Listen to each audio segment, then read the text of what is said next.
Your car. It's sitting right there in your driveway or maybe your garage. Yep, seems harmless enough. But it hides a secret. A really huge one, actually. Most people completely miss it. It's quite surprising. But it's draining your hard-earned money. Quietly. Steadily. Yeah, penny by penny, really. Killing your financial freedom. But here's the thing. You can fight back.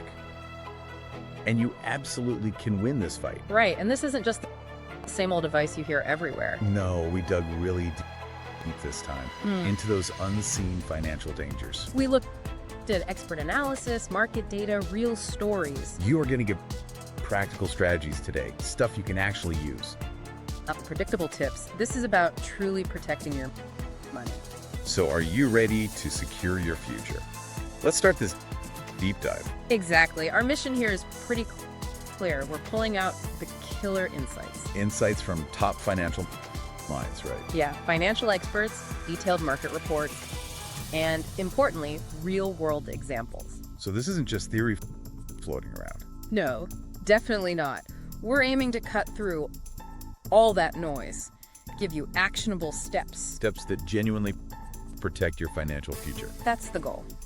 This deep dive shows you how it drains your wealth and why stopping it matters so much to you. Today, we're really unmasking something, well, pretty insidious, I think. How car ownership, especially those, super long-term loans, just quietly siphons your money. It really hinders financial freedom in ways people just don't connect the dots on. And like you said, this isn't just another chat about car payments, not at all. No, this is about pulling back the curtain, seeing the true costs. The hidden costs, how your car can literally trap you financially. And the opportunity cost. That's the real kicker we need to talk about. Okay, so you might think you're just paying for the car itself. Right. But what if that's just the tip of the iceberg? That's exactly where it gets interesting. Because the biggest culprit, the number one silent wealth killer, is depreciation. Depreciation. Everyone knows the word, but do they grasp the scale? Probably not. I mean, imagine this. You drive a brand new car off the lot. Boom. It typically loses 10, maybe even 20% of its value in the first year. Just like that. Gone. Poof! Vanished. And it doesn't stop there. Within 5 years, that car can lose up to 60% of its original value. Wow. Can you give us an example, like with real numbers? Sure. Let's say you buy a $30,000 car. In 5 years, it might only be worth $12,000. That's $18,000 just evaporated silently. 18 grand. That's a lot of vanished money. It is. And what's really worrying now is negative equity. We're seeing about 1 in 3 new car buyers owing more on their loan than the car is actually worth. Wait, so they sell the car and steal money? Precisely. Often by an average of over $5,500, you're literally digging yourself into a financial hole without even picking up a shovel. That is truly sobering. Depreciation alone is just massive. But that's just one piece, isn't it? Oh, yeah, just the start. What's the full picture? The total cost of actually owning and running that car? Yeah. Because it's way more than just the loan payment. Yeah. You've hit on a really crucial point there. The actual cost of ownership is far bigger. According to AAA data, the average annual cost for a new car in the U.S., it can easily be around $9,000, sometimes even topping $10,700, depending on the year in the car. $10,000 a year, on average. Yep. And we see similar things elsewhere. Like in Ireland, it can go over $10,000. Think about a popular car, say a €40,000 VW Golf. When you factor everything into depreciation, fuel, insurance, tax, maintenance, the whole lot, it could cost nearly €2,000 a month. 2,000 a month, that's like a mortgage payment for many people. Exactly. It's not just fuel and insurance people budget for. It's maintenance, repairs, registration, tires, all those little things that relentlessly chip away at your savings. Okay, so depreciation is brutal. The running costs add up hugely. But there's more, isn't there? What about the dealership experience itself, those add-ons they always push? Yes, the extras. Dealerships often pressure buyers into add-ons, extended warranties, things you probably don't need. Do people actually fall for that? Quite a lot, it seems. A Consumer Reports survey found that 42% of car buyers were charged for unwanted add-ons. Things like fabric protection, VIN etching, nitrogen in tires. 42%. That's staggering. And these aren't just small costs, right? They inflate the whole loan. They absolutely do. They get rolled into the total loan amount, meaning you pay interest on them for years. It significantly bumps up your total cost. It's sneaky. Which leads us perfectly into what you called the finance trap earlier. Explain that. Right. The finance trap. It's built around the allure of those really long-term loans. You see them everywhere now. 72 months, that's 6 years. Even 84 months, 7 years. They make the monthly payment look lower, more manageable. Exactly. They make expensive cars seem affordable on a monthly basis, but that's the trap. It's designed to get you into more car than you can truly afford. Because you end up paying so much more in the long run. Yeah. Precisely. It stretches out the time you're paying interest. More time equals more interest paid to the lender. It maximizes their profit, not your value. It feels like less pain each month, but the total pain is much, much greater. Let's break down the math on that. It's really eye-opening. Please do. It makes it very clear. Okay, take that $30,000 car loan again. Let's say you get a 6% interest rate, which is pretty common, maybe even optimistic these days. Okay. If you finance it over 60 months, 5 years, you'll pay roughly $4,700 in interest over the life of the loan. Right. Still a chunk of change. But now, stretch that exact same loan for the exact same car to 84 months, 7 years. Your total interest paid jumps to over $6,700. Wow. That's an extra $2,000. An extra $2,000 just handed over silently for nothing extra, just for lower monthly payments. And remember, average new car loan terms hit a record 72 months recently. Some people are committing to over $1,000 a month in car payment. It's incredible, and this connects directly to the bigger picture. Yeah. Your ability to actually build well. How so? What's the direct impact there? Well, think about it. When you're locked into high monthly payments for an asset that's losing value every single day, that money isn't going into your emergency fund. It's not being invested.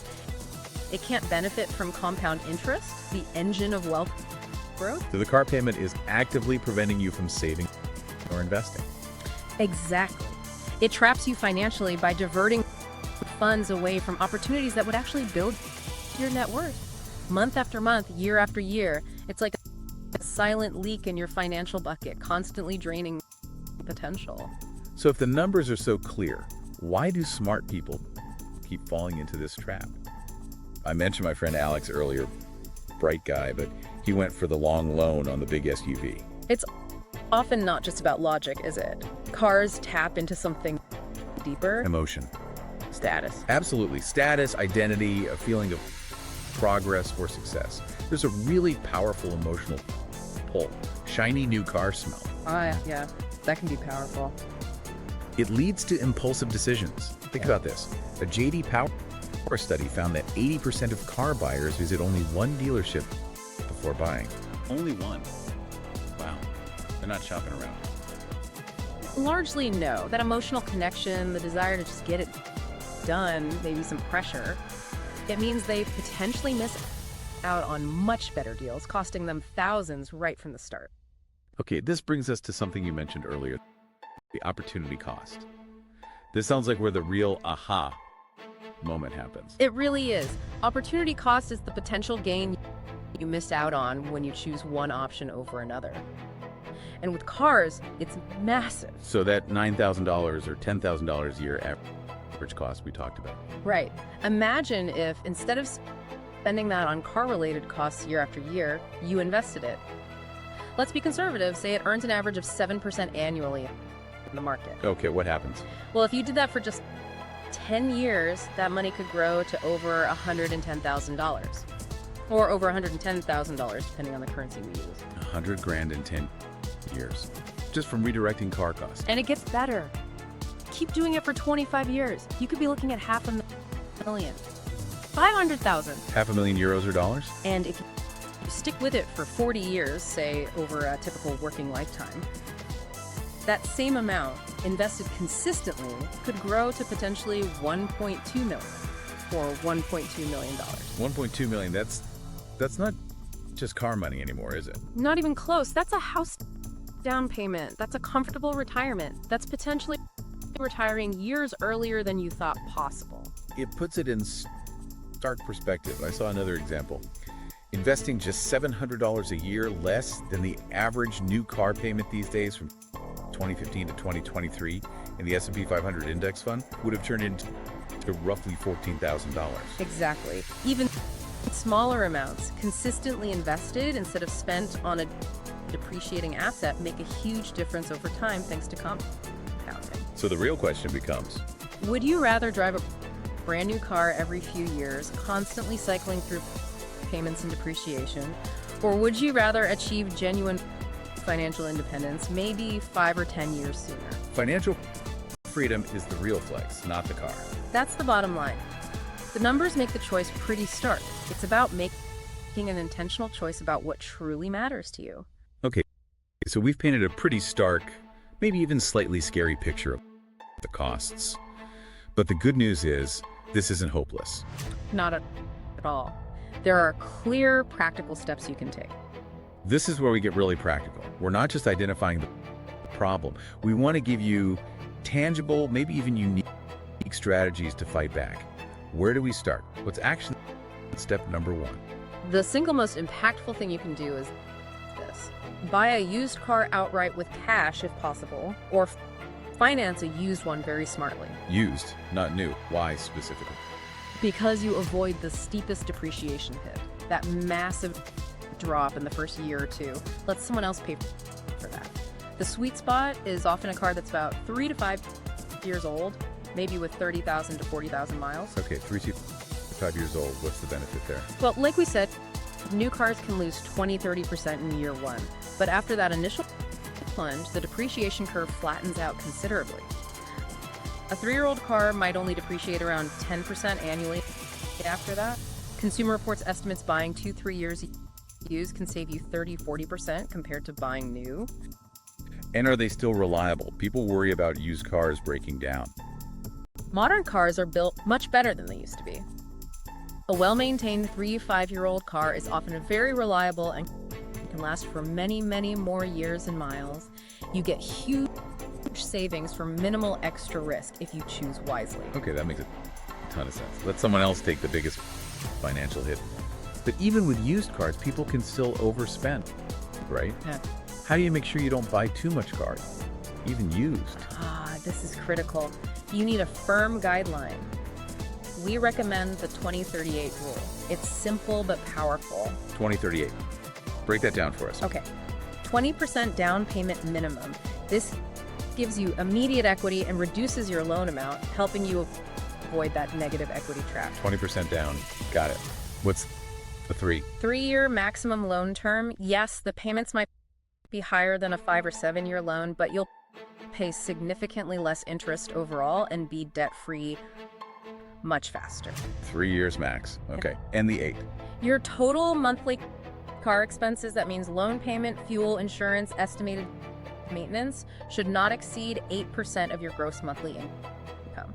Before taxes. 8% for everything car related. Everything. If the car you're looking at doesn't fit within that 8% rule, even with a 20% down payment and a 3-year loan, then honestly, the car is too expensive for you, period. You need to look for a more affordable option. This rule is your financial shield. Don't break it. The 2038 rule. Very clear, very actionable. Love it. Now, what about the actual buying process, getting the car? Dealerships have a reputation. How do you avoid getting, well, taken for a ride? You have to go in prepared and be willing to negotiate mercilessly. Seriously, don't be afraid to walk away. That's your biggest leverage. What should you be negotiating on specifically? The price of the car, obviously, but also be wary of those add-ons we mentioned, paint protection, extended warranties you might not need. Question everything. They might try to stretch the loan term to make the payment look good. Stick to your 3-year max. Any tips for effective negotiation? Knowledge is power. Research the car's market value beforehand. Use online tools. Get pre-approved for a loan from your bank or credit union before you go to the dealership, so you have a rate to compare against theirs. Consider using services like fightingchance.com for invoice pricing and tips. Or take someone with you who's a good negotiator and isn't emotionally attached to the purchase. I heard a story about someone, maybe it was Humphrey Yang, who pitted dealers against each other. Yes, that's a great tactic, especially near the end of the month or year when they're trying to hit sales targets. Get quotes from multiple dealers for the exact same car and let them compete for your business. He apparently got a car for $2,000 under the dealer's invoice price doing that. Be strategic, not emotional. Fantastic advice. Use competition. Yeah. Okay, so you've bought the car smartly. What's the best way to minimize its cost over the long haul? This one is so simple, but so effective. Keep your car longer, drive it until the wheels fall off, metaphorically speaking. Keep driving it. Pretty much. The longer you keep your car, especially after it's paid off, the lower your average annual cost of ownership becomes. Those years without a car payment are where the real savings pile up. Because the biggest chunk of the cost, the payment, is gone. Exactly. Your cost per year drops dramatically. You're just paying for insurance, fuel, and maintenance. Modern cars, as we said, can easily last 150,000, 200,000 miles or more with proper care. Resist the urge to upgrade just because it's paid off. That's when you truly start winning financially. That totally reframes it. The goal isn't just paying it off, it's keeping it after it's paid off. Okay, but what about those ongoing costs? Insurance, for example. It feels like it just creeps up every year. Anything we can do there? Absolutely. You need to be proactive. Shop around for insurance annually. Don't just automatically renew with your current provider out of habit or loyalty. Annually, like set a calendar reminder. Exactly. Pick a date. Call your current insurer, tell them you're shopping around, and ask if they can offer a better rate. Sometimes they can. If not, get quotes from several competitors. Use online comparison sites. It might take an hour, but it can easily save you hundreds, maybe even thousands over a few years. That's a great point. Loyalty doesn't always pay with insurance. Rarely does. And hey, apply that same logic to your other recurring bills too. Cell phone, internet, cable. Shop them around periodically. It's found money. Excellent tip. Okay, what about maintenance? That's the big fear factor for keeping older cars, right? Those unexpected repair bills. It is a concern, but you can mitigate it. First, basic maintenance is key. Second, consider learning to DIY some basic tasks. DIY. Like become a mechanic. Not necessarily, but simple things. Like learning to change your own oil. There are tons of great tutorials on YouTube. ChrisFix has excellent ones. A basic oil change might take 20-30 minutes once you know how. And how much does that save? Well, a shop might charge $100 or $150 or more for labor on top of parts. Do it yourself, and you pay for the oil and filter. Over the lifetime of a car, doing maybe 200 oil changes yourself could literally save you $20,000 in labor costs. $20,000 just from oil changes. Potentially, yes. And another huge tip, the check engine light. Don't panic and rush to the dealer, which might cost $150 just for diagnostics. What should you do instead? Go to an auto part store like AutoZone or O'Reilly. Most of them offer a free service where they'll plug in an OBD2 scanner into your car's port. OBD2. What's that? It reads the diagnostic codes from your car's computer. It tells you why the light is on. It could be something serious or it could be something incredibly simple, like you didn't tighten the gas cap enough last time you filled up. Seriously? A loose gas cap can trigger the light. Absolutely, happens all the time. That free scan can tell you if it's a simple fix you can do yourself or if you actually need to see a mechanic and you go in already knowing what the issue likely is. It empowers you and saves money. That's brilliant. Empowering yourself with basic knowledge and tools. Okay, final strategy. For some people, maybe the ultimate move is less car or no car. Exactly. The final point is to consider alternative if it's feasible for your lifestyle. This isn't possible for everyone, obviously. But for some, like city dwellers. For sure. If you live in an area with good public transport, cycling infrastructure, or access to car sharing services like Zipcar or Turo, you could potentially ditch car ownership entirely. The savings there are enormous, potentially that full $10,000 plus per year we talked about. What about just like living closer to work?